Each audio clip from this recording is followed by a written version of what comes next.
പ്രിയ ശ്രോതാക്കളെ, കഥാമണ്ഡപം ചാനലിലേക്ക് ഏവർക്കും ഹൃദയം നിറഞ്ഞ സ്വാഗതം. ജൂൾസ് വേണിന്റെ വിഖ്യാത സാഹസിക നോവലായ 80 ദിവസങ്ങൾ കൊണ്ട് ലോകം ചുറ്റി around the world in 80 days എന്ന കൃതിയുടെ ആദ്യത്തെ 4 അധ്യായങ്ങൾ ഇഷ്ടപ്പെട്ടു എന്ന് കരുതുന്നു. ഇപ്പോൾ ഞങ്ങൾ അടുത്ത 5ഉം 6ഉം അധ്യായവുമായി എത്തിയിരിക്കുകയാണ്. ഫോഗ് ഫിലിയാസിന്റെയും പാസേ പാട്ടൌട്ടിന്റെയും സാഹസിക യാത്രയുടെ ഈ പുതിയ കേൾവി അനുഭവം ഒരുക്കിയിരിക്കുന്നത് AI സാങ്കേതികവിദ്യയുടെ സഹായത്തോടെയാണ് എന്ന സന്തോഷവാർത്തയും ഞങ്ങൾ അറിയിക്കട്ടെ. ഈ ലോകസഞ്ചാരത്തിൽ നിങ്ങളും ഞങ്ങളോടൊപ്പം ചേരുക. നല്ല കേൾവിക്കായി ഈ എപ്പിസോഡ് ലൈക്ക് ചെയ്യുക, നിങ്ങളുടെ അഭിപ്രായങ്ങൾ കമന്റ് ചെയ്യുക.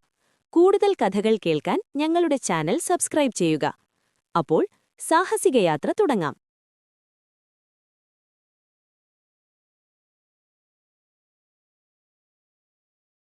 ചാപ്റ്റർ 5.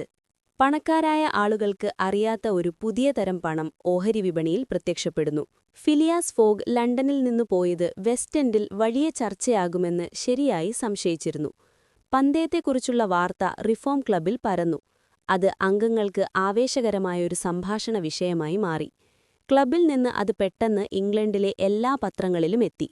ലോകം ചുറ്റിയുള്ള യാത്രയെക്കുറിച്ച് വലിയ വാദപ്രതിവാദങ്ങൾ നടന്നു. അത് മറ്റൊരു അലബാമ തർക്കം പോലെ ചൂടേറിയതായിരുന്നു.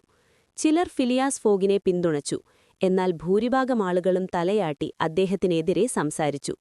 ഇത്രയും കുറഞ്ഞ സമയം കൊണ്ട് നിലവിലുള്ള യാത്രാമാർഗങ്ങൾ ഉപയോഗിച്ച് ലോകം ചുറ്റിയുള്ള യാത്ര സൈദ്ധാന്തികമായല്ലാതെയും കടലാസിലല്ലാതെയും സാധ്യമല്ലെന്നും അത് അസംബന്ധമാണെന്നും അവർ പ്രഖ്യാപിച്ചു.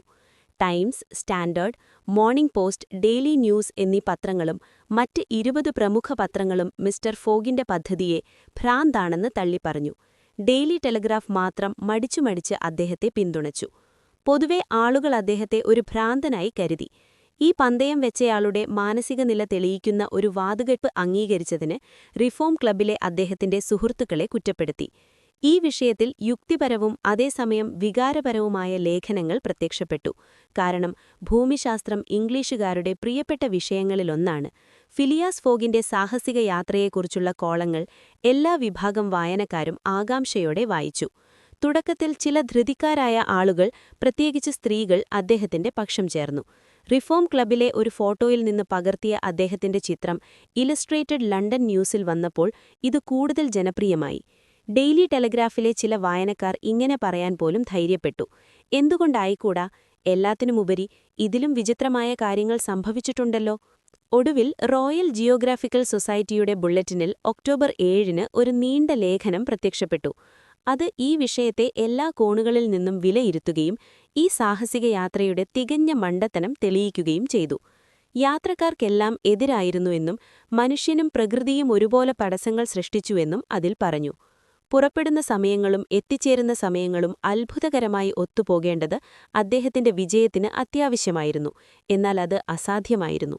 യൂറോപ്പിൽ ദൂരങ്ങൾ താരതമ്യേന കുറവായതുകൊണ്ട് ട്രെയിനുകൾ നിശ്ചിത സമയത്ത് എത്തുമെന്ന് ഒരുപക്ഷേ അദ്ദേഹത്തിന് കണക്കാക്കാമായിരുന്നു. എന്നാൽ ഇന്ത്യ 3 ദിവസം കൊണ്ടും അമേരിക്ക 7 ദിവസം കൊണ്ടും കടന്നുപോകാൻ അദ്ദേഹം കണക്കുകൂട്ടിയപ്പോൾ സംശയമില്ലാതെ തന്റെ ദൗത്യം പൂർത്തിയാക്കാൻ അദ്ദേഹത്തിന് കഴിയുമോ? യന്ത്രത്തകരാറുകൾ, ട്രെയിനുകൾ പാളം തെറ്റാനുള്ള സാധ്യത, കൂട്ടിമുട്ടലുകൾ, മോശം കാലാവസ്ഥ, മഞ്ഞുവീഴ്ചകൊണ്ട് വഴിയടയൽ, ഇവയെല്ലാം ഫിലിയാസ് ഫോഗിന് എതിരായിരുന്നില്ലേ? ശൈത്യകാലത്ത് ആവിക്കപ്പലിൽ യാത്ര ചെയ്യുമ്പോൾ കാറ്റിന്റെയും മൂടലിന്റെയും ദയയിൽ അദ്ദേഹം അകപ്പെടില്ലേ? മികച്ച സമുദ്രയാത്രാ കപ്പലുകൾക്ക് പോലും 2-3 ദിവസം വൈകുന്നത് അസാധാരണമാണോ? എന്നാൽ ഒരു ചെറിയ താമസം പോലും ആശയവിനിമയ ശൃംഖലയെ തകർക്കാൻ മതിയാവും. ഫിലിയാസ് ഫോഗിന് 1 മണിക്കൂർ പോലും ഒരു കപ്പൽ നഷ്ടപ്പെട്ടാൽ അടുത്ത കപ്പലിനായി കാത്തിരിക്കേണ്ടിവരും. അത് അദ്ദേഹത്തിന്റെ ശ്രമത്തെ എന്നേക്കുമായി വിഫലമാക്കും. ഈ ലേഖനം വലിയ ഒച്ചപ്പാടുണ്ടാക്കുകയും എല്ലാ പത്രങ്ങളിലും ഇത് പകർത്തി അച്ചടിക്കുകയും ചെയ്തപ്പോൾ ധൃതിക്കാരായ ആ സഞ്ചാരിയുടെ സുഹൃത്തുക്കളെ അത് വല്ലാതെ നിരാശപ്പെടുത്തി. ഇംഗ്ലണ്ട് വാതുവെപ്പുകാരുടെ ലോകമാണെന്ന് എല്ലാവർക്കും അറിയാം. അവർ ജൂതാട്ടുകാരേക്കാൾ ഉയർന്ന നിലവാരമുള്ളവരാണ്. വാതുവെപ്പ് ഇംഗ്ലീഷുകാരുടെ സ്വഭാവത്തിലുള്ളതാണ്. റിഫോം ക്ലബ്ബിലെ അംഗങ്ങൾ മാത്രമല്ല, പൊതുജനവും ഫിലിയാസ് ഫോഗിന് അനുകൂലമായും പ്രതികൂലമായും വലിയ വാതുവെപ്പുകൾ നടത്തി. അദ്ദേഹത്തെ ഒരു പന്തയക്കുതിരയെപ്പോലെ വാതുവെപ്പ് ബുക്കുകളിൽ രേഖപ്പെടുത്തി. ബോണ്ടുകൾ പുറത്തിറക്കി. അവ ഓഹരി വിപണിയിൽ പ്രത്യക്ഷപ്പെട്ടു. ഫിലിയാസ് ഫോഗ് ബോണ്ടുകൾ തുല്യവിലയിലോ ഉയർന്ന വിലയിലോ വാഗ്ദാനം ചെയ്യപ്പെട്ടു. അവയിൽ വലിയ കച്ചവടം നടന്നു. എന്നാൽ ജിയോഗ്രാഫിക്കൽ സൊസൈറ്റിയുടെ ബുള്ളറ്റിനിൽ ഒക്ടോബർ 7-ന് ഒരു നീണ്ട ലേഖനം പ്രത്യക്ഷപ്പെട്ടതിന് 5 ദിവസം ശേഷം ആവശ്യം കുറഞ്ഞു തുടങ്ങി. ഫിലിയാസ് ഫോഗ് എന്ന പേരിൽ ഇറങ്ങിയ ബോണ്ടുകളുടെ വില കുറഞ്ഞു. അവ പാക്കേജുകളായി വാഗ്ദാനം ചെയ്യപ്പെട്ടു. ആദ്യം 5 എണ്ണം, പിന്നീട് 10 എണ്ണം എന്നിങ്ങനെ, പിന്നീട് 20, 50, 100 എന്നിങ്ങനെ പാക്കേജുകളിൽ കുറഞ്ഞതൊന്നും ആരും എടുക്കാത്തൊരവസ്ഥയായി. പ്രായമായ, പക്ഷാഘാതം ബാധിച്ച ഒരു മാന്യനായ ലോർഡ് ആൽബർമാഡലായിരുന്നു ഫിലിയാസ് ഫോഗിന്റെ ഏക പിന്തുണക്കാരൻ. അദ്ദേഹത്തിന്റെ കസേരയിലൊടുങ്ങിക്കൂടിയ ഈ പ്രഭു ലോകം ചുറ്റുക 10 വർഷമെടുത്താലും ചെയ്യാൻ കഴിയുമെങ്കിൽ തന്റെ സമ്പത്ത് മുഴുവൻ നൽകുമായിരുന്നു. അദ്ദേഹം ഫിലിയാസ് ഫോഗിനുവേണ്ടി 5000 പൗണ്ട് വാതുവെച്ചു. ഈ സാഹസിക യാത്രയുടെ മണ്ടത്തരവും ഉപയോഗശൂന്യതയും അദ്ദേഹത്തെ ചൂണ്ടിക്കാണിച്ചപ്പോൾ അദ്ദേഹം ഇങ്ങനെ മറുപടി പറഞ്ഞ് സംതൃപ്തനായി: കാര്യം സാധ്യമാണെങ്കിൽ അതാദ്യം ചെയ്യേണ്ടത് ഒരു ഇംഗ്ലീഷുകാരനാണ്. ഫോഗിന്റെ പക്ഷം കൂടുതൽ ചുരുങ്ങി. എല്ലാവരും അദ്ദേഹത്തിനെതിരായി. വാതുവെപ്പുകൾ 150-നും 200-നും 1 എന്ന നിലയിലായി. അദ്ദേഹം പുറപ്പെട്ട ഒരാഴ്ച ശേഷമുണ്ടായ ഒരു സംഭവമാണ് അദ്ദേഹത്തിന് എല്ലാ പിന്തുണക്കാരെയും നഷ്ടപ്പെടുത്തിയത്. ഒരു വൈകുന്നേരം 9 മണിക്ക് പോലീസ് കമ്മീഷണർ അദ്ദേഹത്തിന്റെ ഓഫീസിലിരിക്കുമ്പോഴാണ് താഴെ പറയുന്ന ടെലിഗ്രാം സന്ദേശം അദ്ദേഹത്തിന്റെ കയ്യിൽ കിട്ടിയത്. സൂയസിൽ നിന്ന് ലണ്ടനിലേക്ക്. Rowan police commissioner, Scotland Yard. ഞാൻ ബാങ്ക് കൊള്ളക്കാരൻ ഫിലിയാസ് ഫോഗിനെ കണ്ടെത്തി. അറസ്റ്റ് വാറണ്ട് ഉടൻ ബോംബെയിലേക്ക് അയയ്ക്കുക. Fix detective. ഈ സന്ദേശത്തിന്റെ ഫലം തൽക്ഷണമായിരുന്നു. ആ മാന്യനായ വ്യക്തി ബാങ്ക് കൊള്ളക്കാരന് വഴിമാറി. റിഫോം ക്ലബ്ബിലെ മറ്റംഗങ്ങളുടെ ചിത്രങ്ങളോടൊപ്പം തൂങ്ങിയിരുന്ന അദ്ദേഹത്തിന്റെ ഫോട്ടോ സൂക്ഷ്മമായി പരിശോധിച്ചു. പോലീസിന് നൽകിയിരുന്ന കൊള്ളക്കാരന്റെ വിവരങ്ങളുമായി ഓരോ രൂപസാദൃശ്യവും അത് വെളിപ്പെടുത്തി.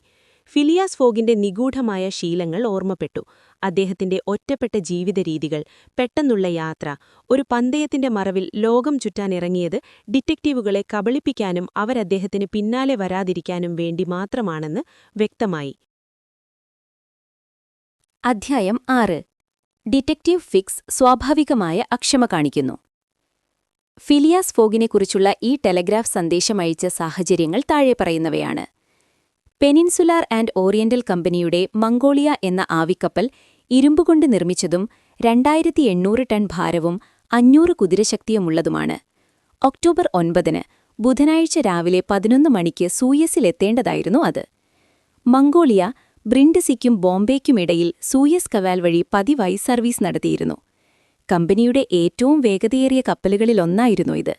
ബ്രിൻഡസിക്കും സൂയസിനുമിടയിൽ മണിക്കൂറിൽ 10 നോട്ടിലധികം വേഗതയും സൂയസിനും ബോംബെയ്ക്കുമിടയിൽ 9.5 നോട്ടും എപ്പോഴും കൈവരിച്ചിരുന്നു.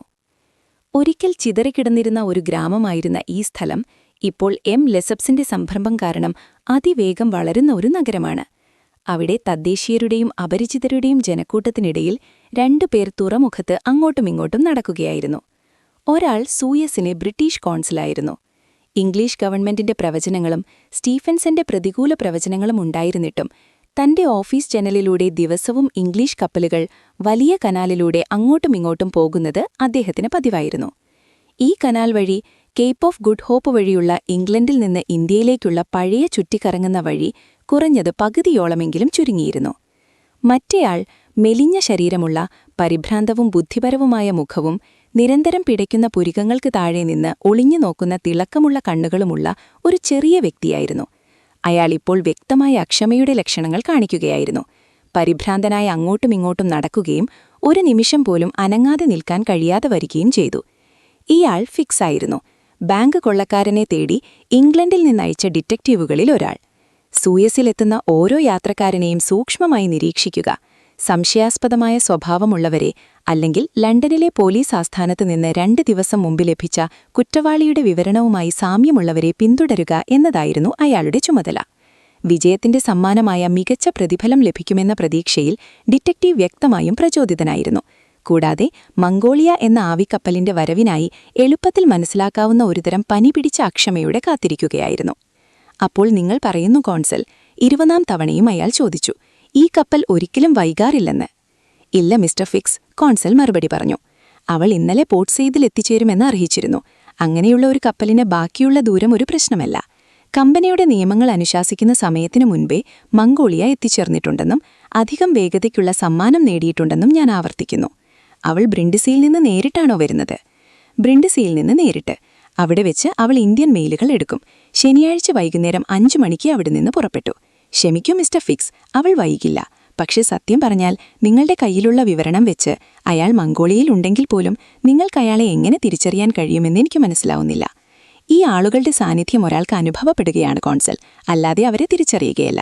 നിങ്ങൾക്കവരെ മണത്തറിയാനുള്ള കഴിവ് വേണം.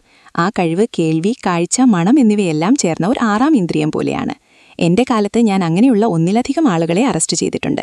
എന്റെ കള്ളൻ കപ്പലിലുണ്ടെങ്കിൽ ഞാൻ ഉറപ്പു പറയുന്നു, അവൻ എന്റെ കയ്യിൽ നിന്ന് രക്ഷപ്പെടില്ല. അങ്ങനെ ആകട്ടെ എന്ന് ഞാൻ പ്രത്യാശിക്കുന്നു മിസ്റ്റർ ഫിക്സ്, കാരണം അതൊരു വലിയ കവർച്ചയായിരുന്നു. ഒരു ഗംഭീര കവർച്ച കോൺസൽ. 55,000 പൗണ്ട്. ഇങ്ങനെയുള്ള ഭാഗ്യങ്ങൾ നമുക്ക് പലപ്പോഴും ലഭിക്കാറില്ല. ഇന്നത്തെ കാലത്ത് കള്ളന്മാർ വളരെ നിസ്സാരരായി മാറിയിരിക്കുന്നു. ഒരു പിടി ഷില്ലിങ്ങിനു വേണ്ടി ഒരാൾ തൂക്കിലേറ്റപ്പെടുന്നു. മിസ്റ്റർ ഫിക്സ്, കോൺസൽ പറഞ്ഞു, നിങ്ങളുടെ സംസാര രീതി എനിക്കിഷ്ടപ്പെട്ടു. നിങ്ങൾ വിജയിക്കുമെന്ന് ഞാൻ പ്രതീക്ഷിക്കുന്നു. പക്ഷേ ഇത് അത്ര എളുപ്പമായിരിക്കില്ലെന്ന് ഞാൻ ഭയപ്പെടുന്നു. നിങ്ങൾ കാണുന്നില്ലേ, നിങ്ങളുടെ കയ്യിലുള്ള വിവരണം ഒരു സത്യസന്ധനായ മനുഷ്യനുമായി അസാധാരണമായ സാമ്യം പുലർത്തുന്നുണ്ടല്ലോ. കോൺസൽ ഡിറ്റക്റ്റീവ് ഉറച്ച സ്വരത്തിൽ പറഞ്ഞു, വലിയ കള്ളന്മാർ എപ്പോഴും സത്യസന്ധരായ ആളുകളെ പോലെയാണ്. ദുഷ്ടമുഖമുള്ള ആളുകൾക്കൊരു വഴി മാത്രമേയുള്ളൂ, അത് സത്യസന്ധരായി തുടരുക എന്നത്. അല്ലെങ്കിൽ അവരെ ഉടൻ തന്നെ അറസ്റ്റ് ചെയ്യും. സത്യസന്ധമായ മുഖങ്ങളെ തുറന്നുകാട്ടുകയാണ് കല.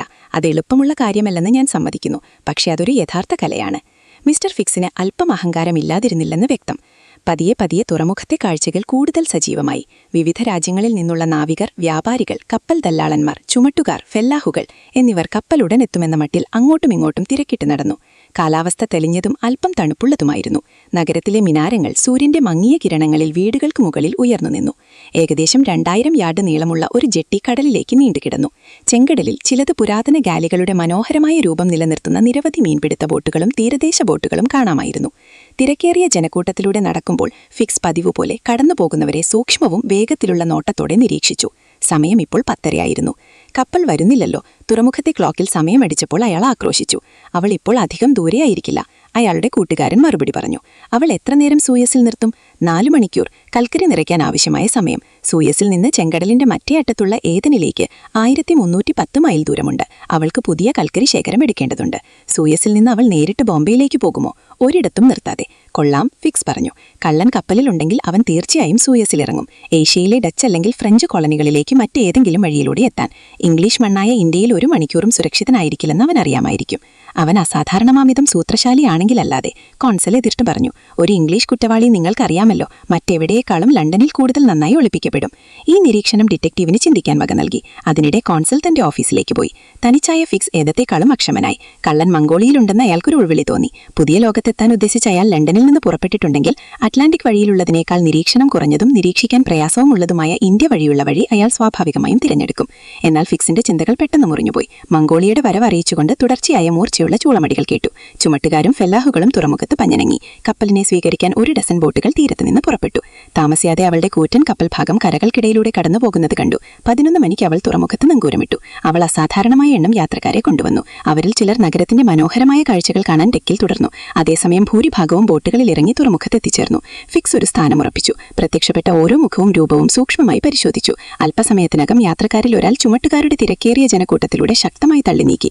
അയാളുടെ അടുത്തു വന്ന് ഇംഗ്ലീഷ് കോൺസുലേറ്റ് എവിടെയാണെന്ന് ചൂണ്ടിക്കാണിക്കാൻ കഴിയുമോ എന്ന് വിനയപൂർവ്വം ചോദിച്ചു. അതേസമയം വിസ പതിപ്പിക്കാനുള്ള ഒരു പാസ്പോർട്ട് കാണിക്കുകയും ചെയ്തു. ഫിക്സ് സഹജമായി പാസ്പോർട്ട് വാങ്ങി. ഒരു വേഗത്തിലുള്ള നോട്ടത്തിൽ അതിന്റെ ഉടമയുടെ വിവരണം വായിച്ചു. സ്കോട്ട്ലൻഡ് യാർഡിൽ നിന്ന് ലഭിച്ച ബാങ്ക് കൊള്ളക്കാരന്റെ വിവരണവുമായി പാസ്പോർട്ടിലെ വിവരണം ഒന്ന് തന്നെയായിരുന്നതിനാൽ ഒരു അപ്രതീക്ഷിത ഞെട്ടൽ അയാളിൽ നിന്ന് പുറത്തുവരാൻ തുടങ്ങി. ഇത് നിങ്ങളുടെ പാസ്പോർട്ടാണോ? അല്ല, ഇതിന്റെ യജമാനന്റേതാണ്. യജമാനൻ? അദ്ദേഹം കപ്പലിൽ തന്നെ നിന്നു. പക്ഷേ അദ്ദേഹത്തിന്റെ വ്യക്തിത്വം ഉറപ്പിക്കാൻ കോൺസുലിന്റെ അടുത്ത് നേരിട്ട് പോകണം. ഓ, അത് ആവശ്യമാണോ? തീർച്ചയായും അത്യാവശ്യമാണ്. കോൺസുലേറ്റ് എവിടെയാണ്? അവിടെ, ചതുരത്തിന്റെ മൂലയിൽ. ഫിക്സ് പറഞ്ഞു. 200 ചുവടുകൾ അകലെയുള്ളൊരു വീട് ചൂണ്ടിക്കാണിച്ചു. ഞാൻ പോയി എന്റെ യജമാനനെ കൂട്ടിക്കൊണ്ടുവരാം. പക്ഷേ ശല്യപ്പെടുത്തിയതിൽ അദ്ദേഹത്തിൽ അത്ര സന്തോഷമുണ്ടാകില്ല. യാത്രക്കാരൻ ഫിക്സിനെ വണങ്ങി കപ്പലിലേക്ക് മടങ്ങി.